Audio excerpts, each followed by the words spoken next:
Mes frères bien-aimés, c'est un fait historique que l'on ne peut contester. Vendredi à 3 heures de l'après-midi, à l'instant même où le Christ sur la croix ouvre et ferme ses yeux pour la dernière fois, l'obscurité se fait sur toute la terre. Personne ne comprend le phénomène qui vient de se produire, sauf bien sûr la très sainte Vierge Marie, Marie-Madeleine, Saint Jean, et nous qui savons désormais que le Christ est Dieu et que sa mort, aux conséquences universelles, ne peut qu'assombrir pour un instant le soleil. En attendant, sous cette étrange nuit, les chiens hurlent à la mort. C'en est fini du Christ, le voici cadavre. Marie vient d'approcher ses mains des jambes de son fils. Elle les caresse de tout son savoir-faire maternel. Celles-ci sont déjà froides, car le Christ, tel l'agneau égorgé, a déjà perdu son sang pour remplir tous les calices du monde. Sa tête est renversée, ses yeux sont ouverts, sa bouche est affaissée. Marie, sentant l'heure du sabbat arriver à grands pas, car elle est très pieuse et elle respecte la loi, fait signe à Joseph d'Arimathie et à Nicodème que le moment est venu d'ôter les clous des mains et des pieds de son fils et de faire glisser son corps jusqu'à terre. Glisser, mes frères, oui, c'est le bon verbe, car le bois est tellement imbibé de sang qu'en un instant Jésus se retrouve blotti dans les bras de sa mère. Michel-Ange n'aura plus qu'à tailler dans le marbre son adorable Pietà pour achever de nous faire comprendre que Jésus est mort, mais que l'amour ne meurt pas. La preuve, la voici, le temps de contempler ses plaies, d'essuyer son visage et de le libérer des crachats qui sont collés sur son torse. Et Marie donne le Christ, oui, elle le donne, comme elle n'a jamais cessé de le donner durant sa vie. Oui, Marie le donne volontiers, qui le veut le prend. Et en premier lieu, Saint Jean, le disciple bien-aimé, devenu son propre fils. Puis elle le donne aussi à ces deux juifs exemplaires que sont Joseph d'Arimathie et Nicodème, si bien qu'à trois, selon la coutume juive, Jean, Joseph et Nicodème vont le laver à grande eau. Et Jésus, de son côté, comme à son habitude, se laisse faire, apprenant ainsi à la terre entière l'état d'abandon qu'exige la vie. Oui, mes frères, rien n'est plus grand que de s'abandonner à Dieu et aux êtres qui sont près de nous et qui nous aiment. Mais ne quittons pas encore la croix, restons tout près du corps sacré, apparemment sans vie. Observons le cadavre. La mâchoire du Christ est maintenue par une bande de tissu que Saint Jean serre à présent de toutes ses forces. Peut-être en pleurant, ça ne nous regarde pas. Un linge immaculé est placé sur son visage. Son corps est enveloppé dans un linceul, maintenu solidement par des bandelettes. Serré bien fort, dit la Sainte Vierge, de manière à préserver son corps de la putréfaction. Quelle femme, cette reine! En l'espace de quelques minutes, la momie est transportée dans un tombeau, celui de Joseph d'Arimathie qu'il s'était d'ailleurs réservé. Un tombeau tout neuf, dit l'Évangile. Voyez, mes frères, comme la générosité paie. Joseph d'Arimathie est désormais célèbre et son tombeau est aujourd'hui visité par le monde entier. Et maintenant, mes frères, c'est la nuit. C'est la nuit pour de vrai. C'est la nuit pour le Christ. De son côté, la Sainte Vierge attend à Jérusalem la résurrection promise, entourant de sa tendresse friande les apôtres réfugiés dans le cénacle, les consolant les uns après les autres de toute sa foi. Au dire de certains mystiques, mes frères, il faut toujours croire les mystiques. Dans l'après-midi du samedi saint, Marie aurait entendu frapper à la porte du cénacle et vu entrer, le visage inondé de pleurs, l'apôtre Saint-Pierre. Le premier pape venu lui demander pardon d'avoir trahi son fils. Notre mère qui était devenue la sienne lui aurait dit, comme elle le dit à chacun de nous quand nous avons péché, « Allez mon enfant, ce n'est rien, je répare tout par mon amour. Allez, je sais que tu aimes mon fils, et si hier tu as failli, demain tu vas réussir. Tiens, prends ce mouchoir et mouche-toi mon enfant, tout est oublié. Tu te souviens de ce que disait le maître ? Combien de fois faut-il pardonner ? 77 fois 7 fois, c'est-à-dire toujours. Eh bien moi je te pardonne en son nom, d'autant plus que ta trahison vient d'une peur intérieure. Oui, c'est parce que tu as eu peur de mourir crucifié que tu as trahi mon fils. Pierre hocha la tête en signe d'acquiescement. Tu vois, conclut Marie, tout s'explique, même le mal, et c'est pourquoi il faut sans cesse pardonner. Pierre s'est alors relevé, car sans doute se tenait-il à genoux devant la Mère de Dieu. Il s'est donc relevé heureux, le cœur apaisé, et désormais prêt à donner sa vie pour le Christ, et c'est bien ce qu'il fera. Aussi, mes frères, si en ce moment quelqu'un dans la mémoire vous obsède, car il vous a blessé, pardonnez-lui, c'est la moindre des choses en ce jour de Pâques. Cessons d'être des justiciers, nous-mêmes nous avons été graciés par le Christ. Pardonnons volontiers. Marie a donc pardonné à Saint-Pierre d'avoir été en dessous de tout, et elle est prête à aller encore plus loin, et je vais vous dire où.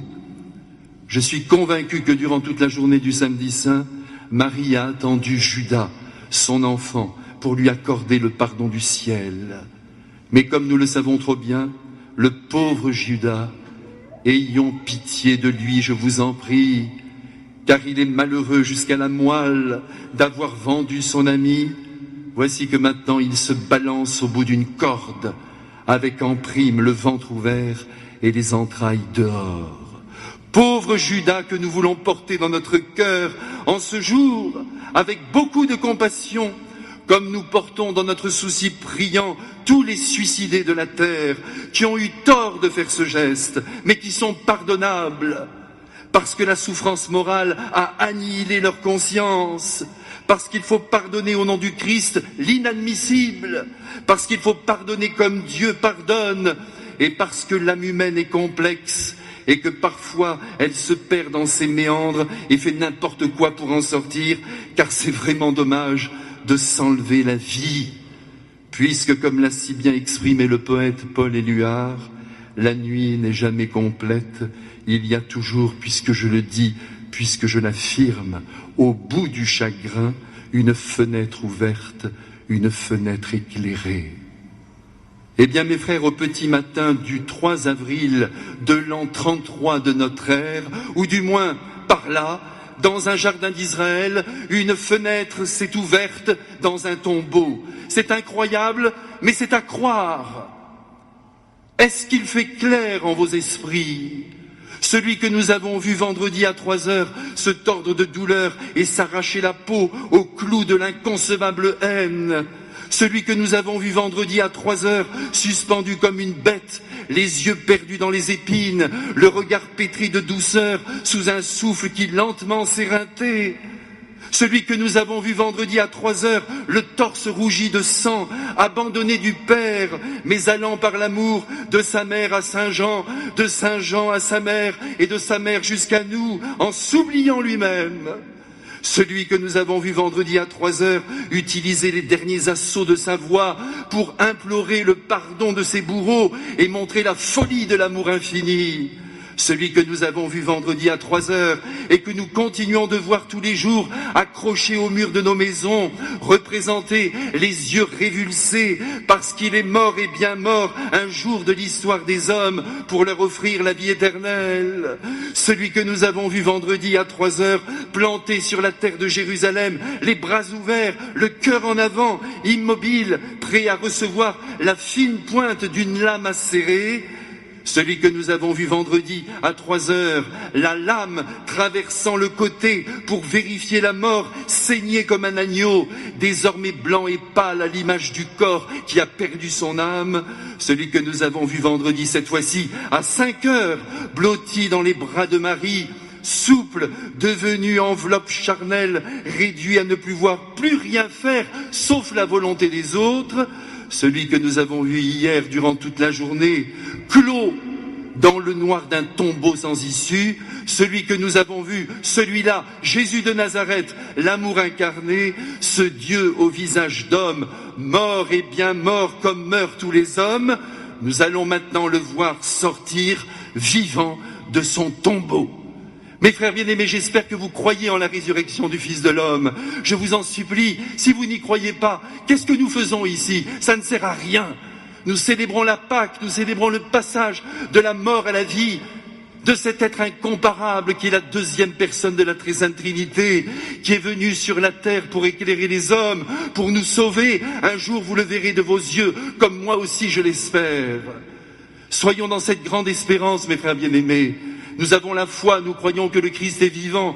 Voilà l'essentiel et voilà ce qui peut nous soutenir dans toutes les difficultés de notre vie. Mais restons, mes frères, si vous le voulez bien, aux abords du tombeau. Nous sommes en compagnie de Marie de Magdala. C'est le matin de Pâques.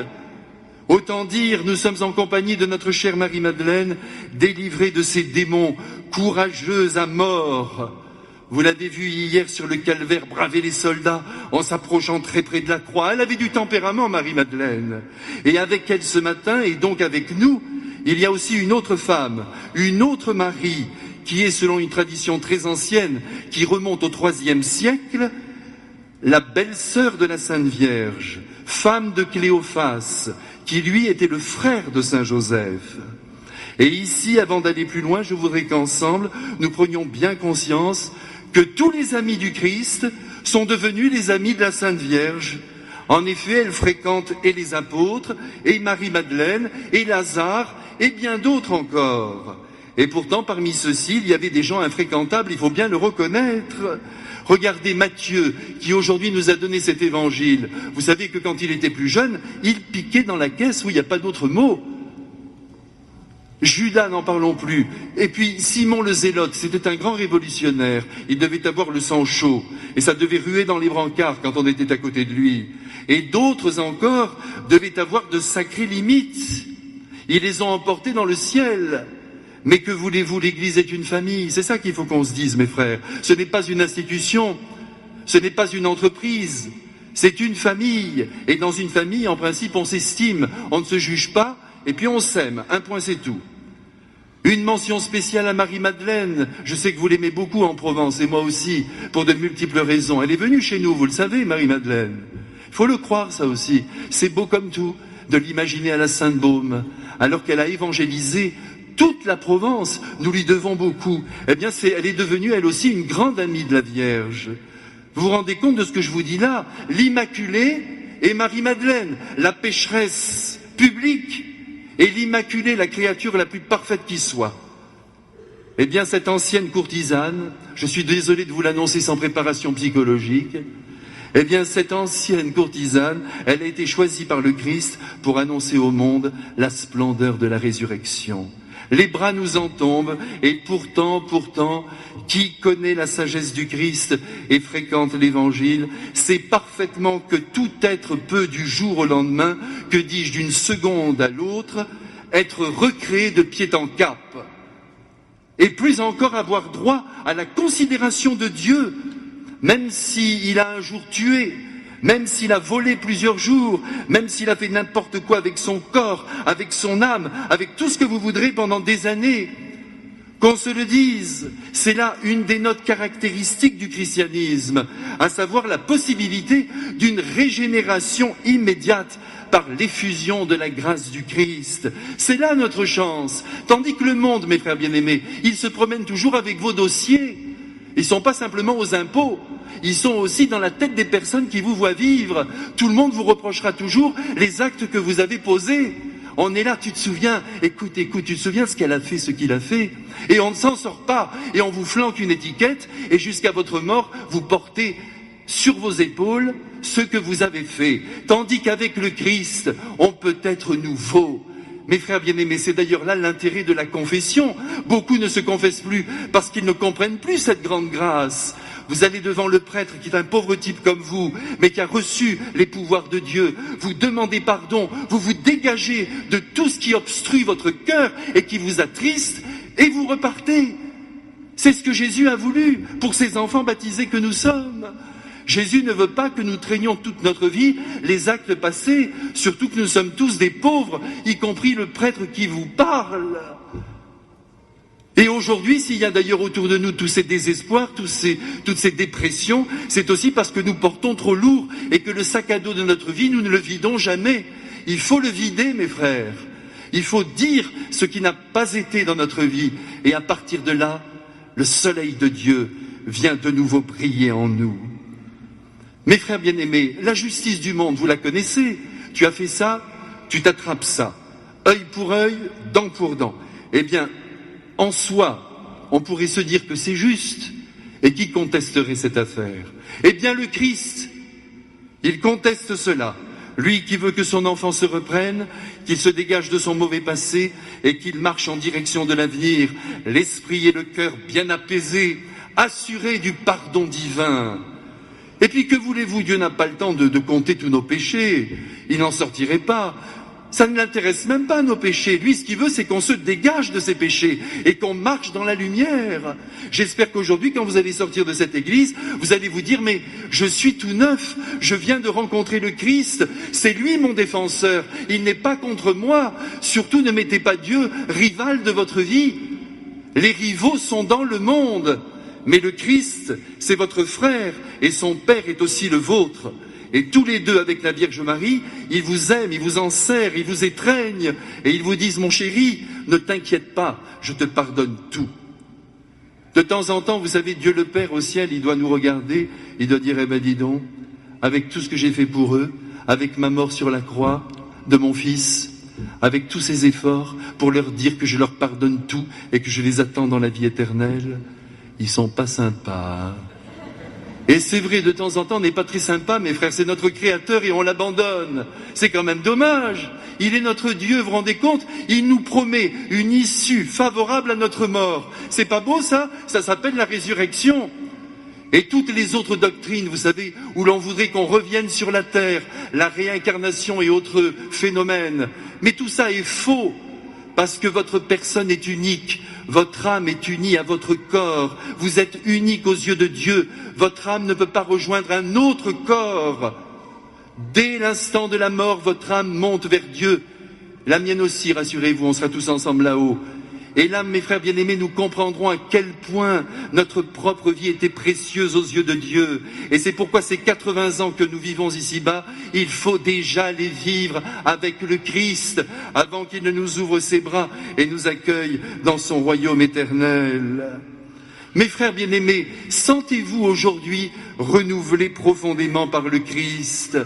Regardez Marie-Madeleine, par exemple, j'y reviens. On n'est pas bien là tous ensemble? On a tout notre temps. Votre poulet petit pois peut attendre. Alors écoutez-moi bien. Marie-Madeleine, par exemple, elle a connu son dernier homme à midi. Je vous ai dit tout à l'heure que c'était une courtisane. Faisons bien attention, mes frères, ce n'est pas une prostituée. C'est une courtisane. C'est une femme qui était recherchée par des hommes d'Israël qui avaient besoin d'être entourés d'une belle féminité. Et elle en a combiné sans doute. Alors imaginez que à midi, elle a rencontré son dernier homme. À 1h, elle rencontre le Christ. À 1h30, il la confesse. À 2h, il prend un petit café avec elle. À 2h30, il la présente à sa mère et à ses apôtres. À 3h, elle vend tous ses biens et elle balance tous ses amants. Et à 3h30, elle prend son sac et elle se met au service du Christ, qui la considère maintenant de sa famille, de la famille des saints, autrement dit de sa famille. Et c'est ainsi que nous la retrouvons ce matin, aux côtés de la tente du Christ, pour aller embaumer le Sauveur. Rien que cela. Nous sommes maintenant à présent, parce que nous revivons en direct cette résurrection, à 50 mètres du tombeau. Et au loin, nous distinguons 2 armoires à glace qui en gardent la porte, ou plus exactement, l'immense pierre qui ressemble à une meule. Si nous suivons saint Matthieu, ce que nous avons choisi de faire cette année, c'est au moment même où les saintes femmes arrivent au tombeau qu'un véritable tremblement de terre secoue le lieu et provoque l'arrivée de l'ange. Attention, il descend carrément du ciel, ne le loupez pas.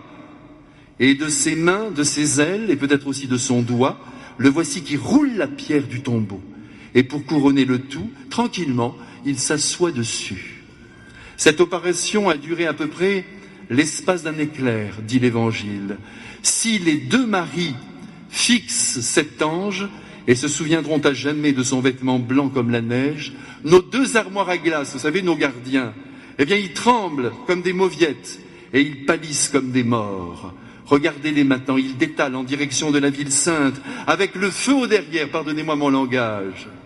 Mais je vous rappelle que Jésus a dit, je suis venu allumer un feu sur la terre. donc j'ai le droit. Quant à nos saintes filles, nos deux Maries, elles fixent la scène à moitié effrayées et à moitié éblouies. Et ce n'est pas tout, car voici que maintenant l'ange se met à parler. Écoutez bien mes frères, c'est le jour. Arrêtez d'avoir peur, leur dit-il. Mieux, il leur dit précisément, ne craignez point vous.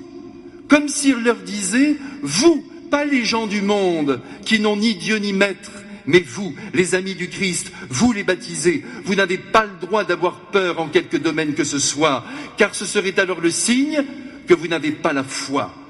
Oh mes frères, que cet ange est exigeant, et comme il a raison de l'être, en vérité, je vous le dis, il dit la vérité. Nous sommes tous bourrés de peur, peur de manquer du nécessaire, peur de l'avenir, peur de ne pas trouver l'amour, peur de ne pas être aimé, peur de vieillir, peur de la souffrance, peur de la mort. Autant de signes qui nous assurent que notre foi n'est pas très intense. Et c'est pourquoi, en présence de l'ange, levez la main droite et dites, je le jure, je n'aurai plus jamais peur. Ah, mes frères, il faut absolument que nous sortions ce matin de cette église avec une foi invincible. Mais poursuivons. Les anges, comme vous le savez, mes frères, ils ne mentent pas, les anges. Alors nous allons nous accrocher à la parole que l'un d'entre eux vient à l'instant de prononcer. Et c'est peut-être l'archange Gabriel, ça ne m'étonnerait pas du tout. Voici ce qu'il dit. Vous cherchez le crucifié, il n'est plus ici. Il est ressuscité. Aussi venez, dit-il aux saintes femmes, mais aussi à toute l'église que nous formons. Venez, entrez dans le sépulcre, contemplez la dalle où le corps de Dieu a été déposé il y a 3 jours de cela. Qu'est-ce que vous voyez? Et les femmes répondent, rien.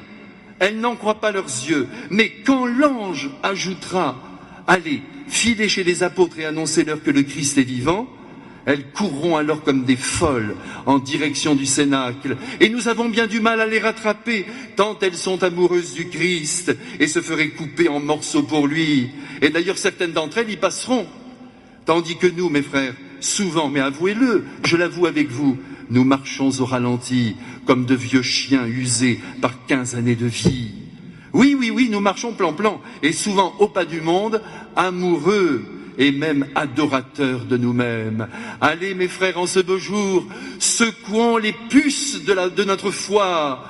Croyons en la résurrection du Christ. Elle appartient à l'histoire, je vous l'ai dit. Elle est incontestable. En ce moment du haut du ciel, le Christ nous voit. Nos défunts nous sourient. Heureux comme jamais de nous voir ici. Et les anges, oui les anges, entendez-les chanter en chœur ces mots tout simples et si vrais. Enfants de la terre, vous êtes immortels. C'est pas beau ça, mes frères? Non, c'est pas beau. C'est sublime, c'est unique, c'est grandiose, c'est éternellement génial.